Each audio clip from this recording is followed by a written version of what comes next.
ప్రస్తుతం అమీన్పూర్ సంబంధించినటువంటి Chaitanya junior college దగ్గర మనం ఉన్నాము. అసలు ఇక్కడ జరిగినటువంటి సమస్య ఏంటి, ఇక్కడ ఎందుకు ప్రొటెస్ట్ చేయడానికి వీళ్ళు వచ్చారనే విషయాన్ని ఒకసారి వాళ్ళ మాటల్లోనే అడిగి తెలుసుకుందాం. అన్న చెప్పండి, అసలు చైతన్య క్యాంపస్ లో నిన్నటి నుంచి మనం చూస్తున్నాము. నిన్న కూడా అక్కడ హైదర్ నగర్ లో కానీ లేదా ఇంకో చోట కానీ మనం ఏదైతే ఈ +2 వాళ్ళకి కానీ సెకండ్ ఇయర్ సిలబస్ ఇప్పుడే చెప్పడం లేదా ఇప్పుడు అడ్మిషన్స్ తీసుకోవడం, వీటన్నిటికి సంబంధించిన మీ ప్రొటెస్ట్ లేదా ఇంకే ఇతర కారణాలు ఉన్నాయి? యాక్చువల్ గా బోర్డ్ ఆఫ్ ఇంటర్మీడియట్ కొన్ని నార్మ్స్ అండ్ కండిషన్స్ పెట్టింది. ఏదైనా కాలేజ్ ఎగ్జామ్స్ అయిపోయిన తర్వాత హాలిడేస్ ఇవ్వాలి. మీన్స్ March 30 నుంచి June 2 వరకు 2 నెలల పాటు విద్యార్థులకు హాలిడేస్ ఉండాలి. ఎందుకు అని అంటే వాళ్ళు మానసికంగా దృఢంగా అవ్వడానికి, ఆ మెంటల్ స్ట్రెస్ నుంచి రిలీఫ్ అవ్వడానికి. ఇది యథావిధిగా కొన్ని ఏళ్ళ నుంచి మనం చదువుకున్నప్పుడు కూడా ఖచ్చితంగా స్కూల్ అయిపోయిన తర్వాత సమ్మర్ హాలిడేస్, దాని తర్వాత మళ్ళీ స్కూల్ స్టార్ట్ అయ్యేది, కాలేజ్ అయినా కూడా అంతే. కానీ ఈ యొక్క శ్రీ చైతన్య యాజమాన్యం ఏం చేస్తూ ఉందనంటే ఫస్ట్ ఇయర్ విద్యార్థులను అంటే వాళ్ళకి సెలవులు ఇవ్వకుండా ఇందులోనే పెట్టి వాళ్ళకు నీట్ అది ఇదనే మనం వెళ్ళినప్పుడు మాత్రం ఎంసెట్ కోచింగ్ అది అని చెప్తా ఉన్నారు. కానీ ఫస్ట్ ఇయర్ స్టూడెంట్స్ ఎక్కడ కూడా ఎంసెట్ ఎగ్జామ్స్ ఉండవు. నీట్ కానీ ఎంసెట్ కానీ జేఈ కానీ ఏవి కూడా ఉండవు. కానీ వీళ్ళు వాంటెడ్ గా పిల్లల్ని ఇక్కడ పెట్టి మెంటల్ గా ప్రెజరైజ్ చేస్తా ఉన్నారు, ఒక ప్రెజర్ కుక్కర్ లో పెట్టినట్టుగా. సో అనేక మంది విద్యార్థులు మాకు ఈ క్యాంపస్ నుంచి ఫోన్ చేయడం జరిగింది. అన్న మేము ఫస్ట్ ఇయర్ స్టూడెంట్స్ ఇందులో ఉన్నాం, మాకు ఒక్కరోజు కూడా అంటే కనీసం ఎగ్జామ్స్ అయిపోయి 30 తారీఖు ఎగ్జామ్స్ అయిపోతే ఒక 3-4 రోజుల తర్వాత మా పేరెంట్స్ కి ఫోన్ చేసి పిలిపించారు. సుమారు ఒక 600-700 మంది స్టూడెంట్స్ మేము ఇందులో ఉన్నాం, మీరు రండి అన్న, మేము వెళ్ళిపోతాం, మేము హాలిడేస్ ని మా హాలిడేస్ కావాలి మాకు అని చెప్పేసి వాళ్ళు మమ్మల్ని కోరడంతో ఇక్కడికి రావడం జరిగింది. కానీ ఇక్కడ ఉన్నటువంటి పరిస్థితి ఏంటంటే మొత్తం అగేన్స్ట్ గా పిల్లల్ని వాళ్ళ కట్టు బానిసల్లాగా తయారు చేసుకొని, ఒక మావటివాడి చేతిలో ఏనుగులు ఉంటే ఏ విధంగా అయితే ఒక పెద్ద చైన్ ని కూడా తెంపేస్తామని మర్చిపోతారో ఆ విధంగా కొందరి పిల్లల్ని ప్యాంపర్ చేసి వాళ్ళను ట్రైన్ చేసి సంఘాలన్నిటికీ కూడా వచ్చిన వాళ్ళకి ఏం చెప్తా ఉన్నారు అంటే ఇక్కడ ఉన్నంత సెకండ్ ఇయర్ వాళ్ళని చెప్తున్నారు. కానీ ఇది బైపీసీ ఫస్ట్ ఇయర్ క్యాంపస్, ఇది అందరికీ తెలుసు. ఇప్పుడు మనం ఒక స్టింగ్ ఆపరేషన్ చేసినాం అనుకో, ఇప్పుడే బయటపడతారు ఒక unknown person. First year campus లో second year syllabus first year campus ఇది ఫస్ట్ ఇయర్ క్యాంపస్ లో సెకండ్ ఇయర్ సిలబస్ చెప్తా ఉన్నారు ఫస్ట్ ఇయర్ అయిపోయినా. సో బేసిక్ ఏంటంటే ఏదైతే రూల్స్ గవర్నమెంట్ రూల్స్ ఏవైతున్నాయో వాటిని పాటించమని మేము కోరుతా ఉన్నాం. ఇవాళ మీరు నిన్న చూస్తే రూమ్ అలాట్మెంట్ అయింది, ఇక్కడ అసలు అడ్మిషన్స్ చేసుకోవద్దు. ఇప్పుడు మనం చూసుకుంటే పేరెంట్స్ కూడా లోపల చాలా మంది ఉన్నారు, రూమ్ అలాట్మెంట్స్ అయినాయి, అసలు అడ్మిషన్స్ చేసుకోవద్దు. అడ్మిషన్స్ ఎప్పుడు చేసుకోవాలి, విద్యార్థులు 10th పాస్ అయిన తర్వాత అడ్మిషన్ చేసుకోవాలి. అప్పుడు రిజల్ట్ రాకముందే వీళ్ళు అడ్మిషన్ తీసుకున్నారంటారు. వాళ్ళ పిల్లల్ని కూడా ఫస్ట్ ఇయర్ ఇప్పుడు 10th అయిపోయిన పిల్లల్ని కూడా ఇక్కడికి రప్పిస్తున్నారు. ఇప్పుడు 2 days లో వాళ్ళు కూడా ఇక్కడికి వస్తారు. అంటే ఇప్పుడు పాస్ అవుతారో ఎవరో కూడా తెలియని పరిస్థితిలో ఉన్నప్పుడు పిల్లలు వాళ్ళని ఆల్రెడీ వీళ్ళు అడ్మిషన్ రిచ్ కోర్స్ పేరుతోని వాళ్ళని ఇక్కడికి పిలిపిస్తారు. ఆ పేరెంట్స్ దగ్గర ఒక 25,000 లాగేస్తారు ఫస్ట్ ఇయర్, లాగేసి ఆ స్టూడెంట్ ఎక్కడ పోకుండా చూసుకుంటారు. ఇప్పుడు ఫస్ట్ ఇయర్ వాళ్ళని కూడా పెట్టడానికి పెద్ద స్కామ్ ఏంటంటే ఇందులో ఉన్న స్కామ్ ఫస్ట్ ఇయర్ ఇప్పుడు ఈ శ్రీ చైతన్య కాలేజ్ లో చాలా మంది విద్యార్థులు చనిపోయారు గత 2 years నుంచి చూసుకుంటే. ఈ 6 months లో మరీ పెరిగింది. వీళ్ళు చేసే ప్రెజర్ కానీ వీళ్ళు పెట్టే విధానం, క్లాసెస్ చెప్పే విధానం ఇవన్నీ కూడా పిల్లల్ని ఇబ్బంది పెట్టే రకంగా ఉంది. కాబట్టి చాలా మంది విద్యార్థులు సూసైడ్ చేసుకుంటున్నారు. సో చాలా మంది ఫస్ట్ ఇయర్ పేరెంట్స్ కి ఈ కాలేజ్ లో చదివించడం ఇష్టం లేదు. సో వీళ్ళను ఇంటి దగ్గర ఉంచితే వాళ్ళకు ఒక ఆల్టర్నేట్ ఆప్షన్ దొరుకుతుంది కదా, వేరే కాలేజ్. ఇప్పుడు కాలేజ్ ఇక్కడ శ్రీ చైతన్య ఒకటే లేదు, ఒకప్పుడు శ్రీ చైతన్య నారాయణ అనేటివి ఉండేటివి తెలంగాణ ఆంధ్రప్రదేశ్ లో. ఇప్పుడు చాలా కాలేజీలు వచ్చినాయి. సో వాళ్ళు ఏం చేస్తారు, వాళ్ళు పిఆర్ టీంలు పెట్టి మా కాలేజ్ మంచిగా ఉంటది రమ్మని చెప్తే స్టూడెంట్స్ డైవర్ట్ అవుతారు. సో డైవర్ట్ అవ్వకుండా ఉండడం కోసం మాత్రమే ఈ క్లాసులు పెట్టి ఆల్రెడీ 25% ఫీజెస్ తీసేసుకుంటారు. ఇప్పుడు తీసుకున్నారు అది ఇన్క్రీజ్. ఇప్పుడు 10th క్లాస్ చదివిన వాళ్ళు సెకండ్ ఇయర్ ఫీజు 25% లాగేసుకుంటారు.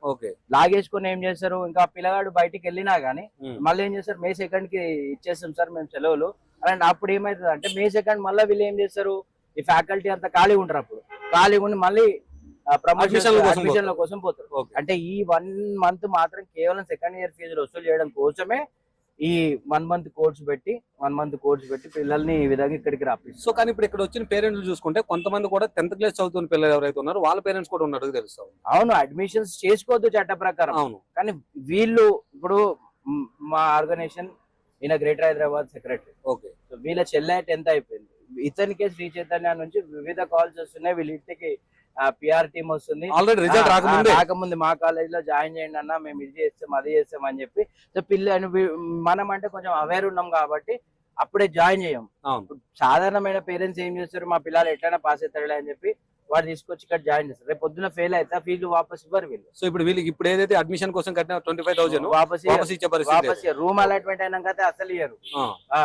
సో ఇప్పుడు ఏదైతే ఇంటర్మీడియట్ ఎవరైతే జూనియర్ క్లాస్ ఇప్పుడు ప్రస్తుతానికి ఫస్ట్ ఇయర్ లో ఉన్నారో వాళ్ళందరికీ వాళ్ళ రిజల్ట్ కూడా రాకముందే సెకండ్ ఇయర్ సిలబస్ చెప్తున్నారు అంటారు కదా, దీనికి సంబంధించి ఇప్పుడు ఇన్ కేస్ వాళ్ళు ఒకవేళ ఫెయిల్ అయ్యారు అనుకోండి, ఫస్ట్ ఇయర్ సరిగా చదవలేక ఫెయిల్ అయిన వాడికి నువ్వు సెకండ్ ఇయర్ క్లాసెస్ చెప్తే వాడు ఎట్లా అర్థం చేసుకుంటాడు దాన్ని, అంటే వాని క్యాపబిలిటీ లేనట్టే. మీన్స్ వాడికి సరిగా వీళ్ళు ప్రిపేర్ చేయించినట్టే లెక్క ఫెయిల్ అయితే.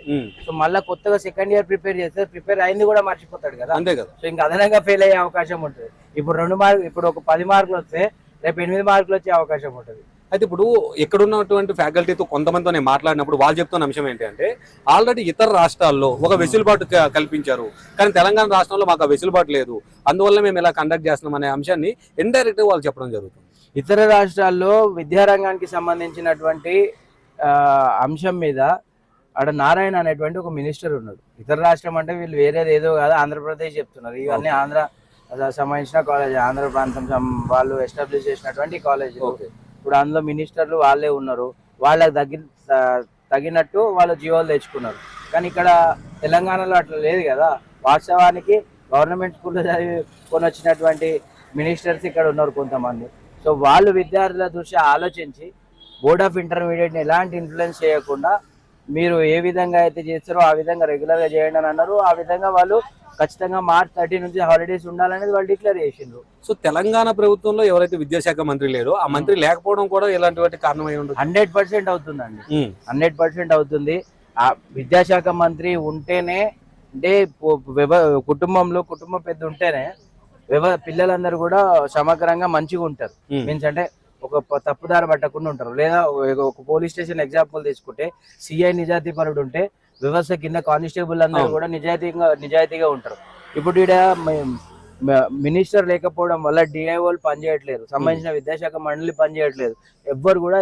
వాళ్ళు ఖాళీ పేపర్లు సర్క్యులేషన్ చేస్తూ ఉన్నారు తప్ప మళ్ళీ ఈ రూల్స్ పాటించిన వాళ్ళని ఏం చేయాలంటే వాళ్ళ మీద ఇంతవరకు యాక్షన్సే తీసుకోలేరు.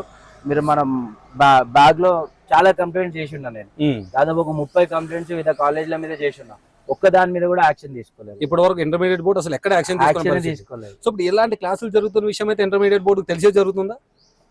ఎందుకు తెలియదండి, రోజు టీవీలో పేపర్లో వస్తున్నాయి. మాలాంటి వాళ్ళు ప్రొటెస్ట్ చేస్తా ఉన్నారు, పేపర్లు అయితే చదువుతారు కదా వాళ్ళు. 100% వాళ్ళకి తెలుసు ఏంటంటే వీళ్ళకి కావాల్సిన అది ఇప్పుడు అధికారులను కొనేస్తున్నారు. విద్యాశాఖ ఏదైతే బోర్డ్ ఆఫ్ ఇంటర్మీడియట్ ఉందో దాంట్లో ఉన్న అధికారులందరినీ కూడా కొనేస్తున్నారు. కాబట్టి వాళ్ళు సైలెంట్ గా చూసుకుంటూ కూర్చుంటున్నారు. అయితే పర్టికులర్ గా ఈ క్యాంపస్ విషయం మనం చూసుకుంటే ఇక్కడ కొంతమంది పిల్లలతో మనం మాట్లాడినప్పుడు వాళ్ళు చెప్తున్న కీలకమైన అంశం ఏంటంటే ఇక్కడ జూనియర్స్ ఎవరు లేరు, అందరం మేము సెకండ్ ఇయర్ వాళ్ళమే అని చెప్పి వాళ్ళు చెప్పడం జరుగుతుంది. నిజంగా నాకు ఇప్పుడు మనం బయటికి రాగానే మళ్ళీ ఇంకో కాల్ వచ్చింది, ఆ ఆడియో మీకు పంపిస్తాం, మీరు వేయండి. వాళ్ళని ఏ విధంగా మ్యానిపులేట్ చేసిండ్రు ఆ పిల్లల్ని అనేది క్లియర్ గా అర్థమవుతుంది. ఆ అమ్మాయి చెప్పింది కూడా, నాకు నిన్న నైటే ఫోన్ చేసి చెప్పింది, అన్న ఫస్ట్ ఇయర్ స్టూడెంట్స్ మేము ఇక్కడ అందరం ఉన్నాము, కానీ వాళ్ళు సెకండ్ ఇయర్ అని మాకు చెప్పమంటున్నారు. ఎవరైతే ఫస్ట్ ఫ్లోర్లు ఉన్నారో ఫస్ట్ ఫ్లోర్లు అందరినీ కూడా వాళ్ళకు వీళ్ళు కావాల్సిన మోటివేషన్ చేసిండ్రు. మీరు వస్తే మాత్రం మేము సెకండ్ ఇయర్ అనే వాళ్ళు చెప్తారు, కాబట్టి మీరు డైరెక్ట్ పైకి రండి అన్న అని చెప్పారు. సో ఇది ఉమెన్స్ గర్ల్స్ క్యాంపస్ కాబట్టి మనం పైకి వెళ్ళలేము. కాబట్టి వాళ్ళు ఇప్పుడు ఏంటంటే ఇప్పటి పూర్తికి వాళ్ళు సద్దు మనకి పంపించే ప్రయత్నం చేస్తున్నారు. కానీ అంటే వాళ్ళు బంధించే చెప్తున్నారు అనేది మీరు చెప్పాలనుకున్నారు. 100% ఇక్కడ విద్యార్థులను చేస్తే వీళ్ళకి కట్టు బానిసలకు తయారు చేసుకుంటారండి. సో ఇక్కడ నుంచి బయటకు వెళ్తే వేరే క్యాంపస్ వెళ్ళిపోయే అవకాశం ఉంటది, లేదా మనకి స్ట్రెంత్ ఏదైతే ఉందో స్ట్రెంత్ తగ్గిపోతుంది. ఇలాంటి ఆలోచనతో బంధించారు అంటున్నారా? 100% అండి. ఇప్పుడు ఇదంతా కూడా మనం పర్సనల్ గా వాళ్ళతో ఎవరైతే లెక్చరర్స్ మన మీన్స్ సంబంధించిన ఏజిఎం వీళ్ళందరూ మాట్లాడిన కదా, వాళ్ళతో పర్సనల్ గా కూర్చొని మాట్లాడే వాళ్ళు చెప్తారు ఎందుకన్నా మీరు ఇట్లా చేస్తున్నారు అని. అంటే ఇప్పుడు కాలేజ్ రెప్యుటేషన్ సరిగా లేదు, పిల్లల్ని ఇంటికాడ వాళ్ళకు ఒక ఆల్టర్నేట్ అవకాశం దొరుకుతుంది. ఇక్కడ స్ట్రెంత్ తగ్గితే వీళ్ళు మేనేజ్మెంట్ మమ్మల్ని ఎక్కుతారు. కాబట్టి మేనేజ్మెంట్ ఏం చెప్పింది, అసలు మనం హాలిడేస్ ఇవ్వాల్సిన అవసరం లేదు, పిల్లల్ని నిన్నే పెట్టి ఫస్ట్ 25% ఫీజు గుంజుదాం, గుంజినాక మరి తర్వాత మీరు మీరు సమ్మర్ లోనే కొంత ఫీజు కట్టేసుకుంటే ఆ, కట్టుకున్న తర్వాత వాళ్ళు బయటకు పోవడానికి ఛాన్స్ ఉండదు లేదు కాబట్టి లేదు కాబట్టి ఉమ్. మీకు ఇద్దాం, మేలో ఇద్దాం, మేలో వాళ్ళకి పంపిస్తే మనకు మళ్ళీ వెసులుబాటు దొరుకుతుంది. మళ్ళీ పిఆర్ టీంలు జాయినింగ్ తిరిగి తిరిగి ఇంకో కొంచెం పెద్ద ఎక్కువ చేసుకోవచ్చు అనేటు ఒక ఉద్దేశంతోనే అంత కూడా జరుగుతుంది. ఇప్పుడు మీరైతే ఇక్కడ ప్రొటెస్ట్ చేశారు కాబట్టి ఈ ఉమ్. ప్రొటెస్ట్ ద్వారా మీరు ఎవరైతే మేనేజ్మెంట్ తో మాట్లాడారో ఉమ్. మేనేజ్మెంట్ ఇప్పుడు వాళ్ళని వదిలే పరిస్థితి కనిపిస్తుందా? వాళ్ళని అయితే ఇప్పుడు అంటే వీళ్ళు అబద్ధాలు చెప్పి మనల్ని పంపించే ప్రయత్నం చేస్తున్నారు తప్ప ఉమ్. ఆ పిల్లలకు వాళ్ళ మెంటల్ స్ట్రెస్ వాళ్ళు ఉన్న ఏజ్ కి ఇప్పుడు ఖచ్చితంగా హాలిడేస్ కావాలి. అవును. కనీసం ఒక నెల రోజులైనా హాలిడేస్ కావాలి. అయితేనే వాళ్ళు మెంటల్ గా ఎగ్జామ్స్ అయిపోయిన తర్వాత ఖచ్చితంగా పిల్లలు అమ్మమ్మ వాళ్ళ ఇంటికో ఎవరో ఇంటికో వెళ్ళి 2 రోజులు ఉండి రావాలనేటువంటి ఆలోచన చిన్నప్పటి నుంచి అది అలవాటు అయి ఉంటుంది. అవును. సడన్ గా బ్రేక్ చేస్తే రేపు పొద్దున్న పిల్లలకి ఏమైనా జరిగితే ఎవరు రెస్పాన్సిబిలిటీ? అంటే పేరెంట్స్ ఉంటారా? అంటే ఇప్పుడు ఇక్కడ మన ఫ్యాకల్టీతో మాట్లాడినప్పుడు ఫ్యాకల్టీ చెప్తుంది ఏంటంటే ఆ. ఏదైతే ఆంధ్రప్రదేశ్ రాష్ట్రంలో ఈ నెల ఏదైతే ఏప్రిల్ నెల 28 వరకు వెసులుబాటు ఉంది క్లాసులు చెప్పుకోవడానికి. ఇక్కడ కూడా మేము అలాగే చెప్తాము. ఏప్రిల్ 28 తర్వాత అయితే ఆంధ్రప్రదేశ్ లో తీసుకొని పెట్టుకుంటే సరిపోతుంది కదా నా కాలేజ్. లేకపోతే ఒక పని చేయాలి, అంటే స్టూడెంట్లకు Central సంబంధించిన government- భవిష్యత్తును కూడా మీరు దృష్టిలో పెట్టుకోండి అని చెప్తున్నారు. వాళ్ళు చెప్తారు స్టూడెంట్ కి సంబంధించిన భవిష్యత్తుని దృష్టిలో పెట్టుకునే విద్యార్థి సంఘాలు సెకండ్ ఇయర్ స్టూడెంట్స్ కి మీరు ఇచ్చే కోర్స్ ఇవ్వండి అని చెప్తా ఉంది. ఉమ్. అన్ని విద్యార్థి సంఘాలు కూడా సెకండ్ ఇయర్ స్టూడెంట్స్ గురించి ఎవరు ఫైట్ చేయట్లేదు. ఫస్ట్ ఇయర్ స్టూడెంట్స్ ఎవరైతే వాళ్ళకు అవసరము ఒక నెల రోజులైన హాలిడేస్ అవసరము, um. At the same time board of intermediate rules pass చేసింది, దాన్ని మీరు పాటించండి అనే మేము కొట్లాడతాం. సో ఫైనల్ గా ఏం ఇప్పుడు చెప్పాలనుకున్నారు? వీళ్ళు ఏదైతే అన్నారో ఉమ్.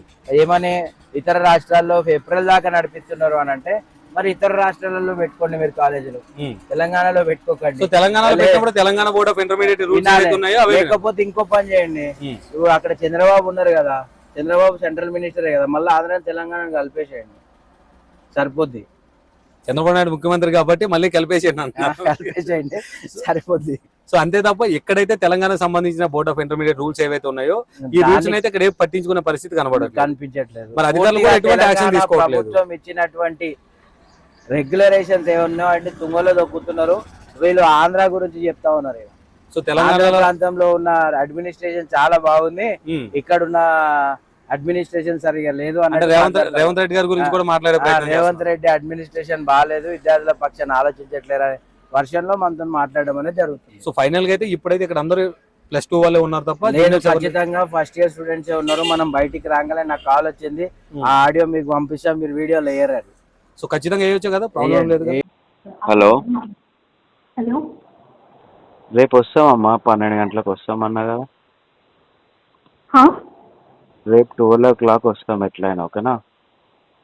కానీ మమ్మల్ని అలో చేయరు కదా అన్న. అలో చేయకపోతే తాళాలు వల్ల కొట్టుకొని వస్తాం. హా? అలో చేయకపోతే తాళాలు వల్ల కొట్టుకొని వస్తాం లోపలికి అంటున్నా. ఓకే అన్న, థ్యాంక్ యూ సో మచ్ అన్న. థర్డ్ అంటే ఫస్ట్ ఫ్లోర్ వాళ్ళని ఒకటే ఇడుస్తారేమో అని అనుకుంటున్నాను. 3rd floor లో ఎంతమంది ఉన్నారు? ఏమో మరి, వాళ్ళని అయితే బాగా ప్రిపేర్ చేసి పెట్టిరు అందుకు. ఏమని? అదే సపోర్ట్ చేయొద్దండి ఎట్లా అని. ఓకే సరే సరే చెప్పిర్రా అట్లా? ఏమని చెప్పారు?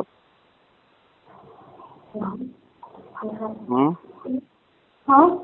ఏమని చెప్పారు? మీకు హాలిడేస్ వద్దా కావాలా అది ఇది అని ఆ, సపోర్ట్ చేయొద్దు అని అట్లా అన్నాను. ఇక మీరు అట్లా అంటే మేమేం చేయలేము. కనీసం అందులో ఒక్కరైనా లేచి గట్టిగా చెప్తే అందరు చెప్తారు. మేము వచ్చినప్పుడు మీరు మాకు సపోర్ట్, ఇప్పుడు శ్రీ చైతన్య యాప్ మాది హైదర్నగర్ బ్రాంచ్ బంద్ చేసినాం. ఎట్లా బంద్ చేసినాం? స్టూడెంట్స్ అందరు వచ్చి మాతో కూర్చున్నారు, మాకు హాలిడేస్ కావాలని ప్రొటెస్ట్ చేసేది వాళ్ళు. హా అన్న. సో మీరు కూడా అట్లా చేస్తే మీకు హాలిడేస్ వస్తాయి.